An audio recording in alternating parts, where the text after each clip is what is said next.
Oui, je sais. Ça fait un bout de temps que j'aurais dû sortir cette vidéo et je l'ai pas fait. Et je m'en excuse vraiment. Sérieusement. Sur ce, on passe immédiatement au thème de la vidéo. Bientôt la fin de l'été, un bout de temps que vous n'avez pas regardé d'animé, vous ne savez pas quoi regarder. Eh bien moi, je vais vous proposer des animes à ne pas rater cette saison.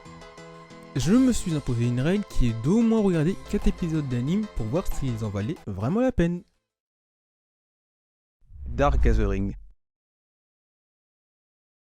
On va commencer par un anime plutôt glauque. On suit l'histoire de Keitaro Gentoga, un jeune homme qui est tout ce qui est lié au surnaturel et à l'occulte, mais qui a malheureusement la capacité de voir les esprits et surtout de les attirer.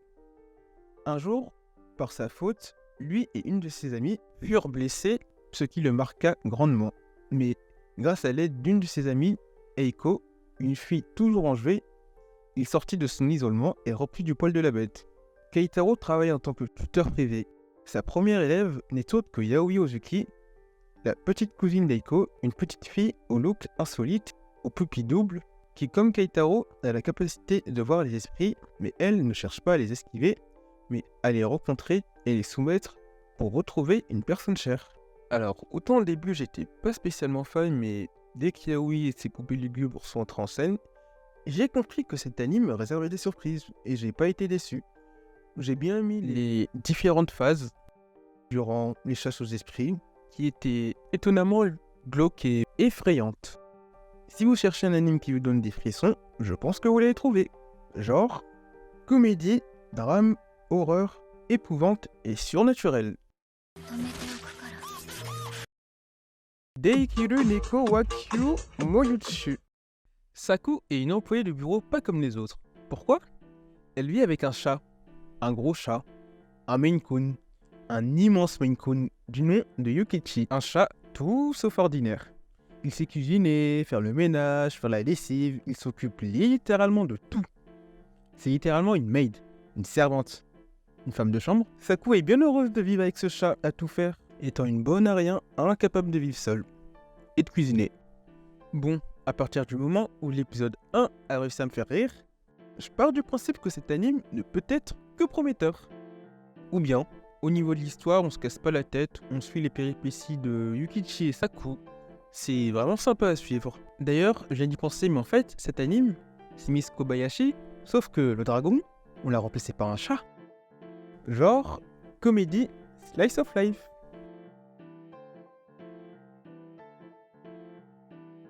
Tsukina Kogawame. The girl I like forgot her glass. Vous en avez marre des romances banales, redondantes, qui finissent toujours en triangle amoureux, harem ou je ne sais quoi? Eh bien, j'ai ce qu'il vous faut. On suit l'histoire de Komura, un jeune collégien qui tombe amoureux de sa voisine de table, Mie-san. Une fille un peu à l'ouest, ayant l'habitude de dire des choses étranges, qui a du mal avec le concept de proximité et qui porte d'épaisses lunettes qui cachent de magnifiques pupilles, ce qui a l'habitude de faire chavirer le cœur de Komura. Mie-san oublie souvent ses lunettes, et sans ses lunettes, elle voit vraiment très mal, ce qui la force à plisser des yeux pour mieux voir, ce qui lui donne un regard adorable qui a l'habitude de faire fondre le cœur de Komura. Sans ses lunettes, elle demande souvent de l'aide à Komura, pour un paquet de choses.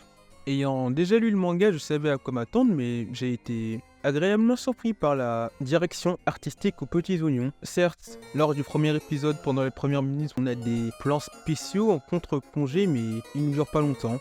Si vous cherchez une romance adorable à voir, je pense que vous l'avez trouvé.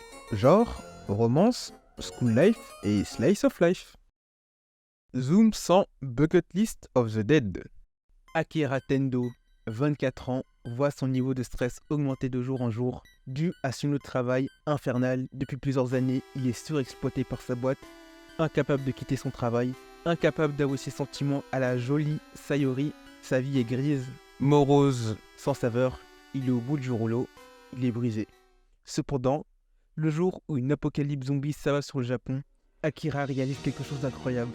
Quelque chose de magnifique. Il n'a plus besoin d'aller travailler. Et tant qu'à faire, avant de se transformer en zombie, il a pour but de réaliser 100 choses qu'il a toujours voulu faire. Lors de son périple, il fera un tas de rencontres, parfois des bonnes et parfois des mauvaises. Juste à la vue du trailer, j'ai compris qu'on était sur un anime de zombies banal et clairement cet anime c'est imperfect. La direction artistique elle met d'énormes claques tout au long des épisodes, les OST sont vraiment folles, on s'attache rapidement au personnage, mais l'histoire que j'aurais pensé devenir ennuyante après l'épisode 1 continue de m'étonner. Genre, action, comédie et science-fiction. Undead Murderface. Au 19e siècle, dans un monde peuplé de créatures mythiques, magiques et surnaturelles, Tsugaru, mi-homme mi-démon, gagne sa vie en tuant les créatures surnaturelles dans des arènes. Mais un jour, il fait la rencontre de la magnifique et énigmatique Ayarindo. Vivant dans une cage à oiseaux après s'être fait voler son corps et qui tient bien à le récupérer, accompagné de sa servante Shizuku Asahi. Après avoir décidé de les accompagner au cours de leur périple à travers l'Europe, surtout en France, à Paris, ils se feront en un en résolvant différentes enquêtes et mystères, tout en faisant la rencontre de personnages connus comme Arsène Lupin ou encore Sherlock Holmes, tout en cherchant son corps disparu. Clairement, cet anime ne paie pas de mine, il est littéralement passé inaperçu et c'est clairement mon favori de cette saison. Plus que la superbe animation et les OST, c'est l'ambiance et l'histoire dont je suis fan. Toute la tension lorsqu'ils sont sur le point de résoudre un mystère ou une enquête, et n'oublions pas les personnages, je ne pensais pas devenir aussi fan d'une tête dans une cage.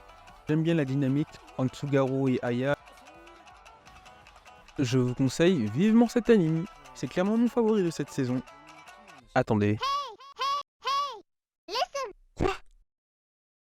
Oubliez tout ce que je viens de vous dire, la deuxième partie de la saison 2 de Jujutsu Kaisen est sortie. Sublime animation, chorégraphie de combat incroyable, histoire prenante, personnages attachants, bonne opening et OST saisissante.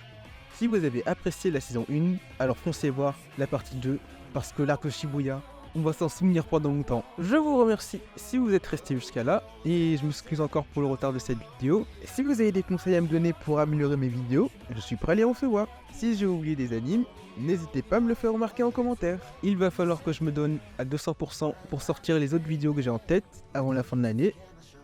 Sur ce, à bientôt!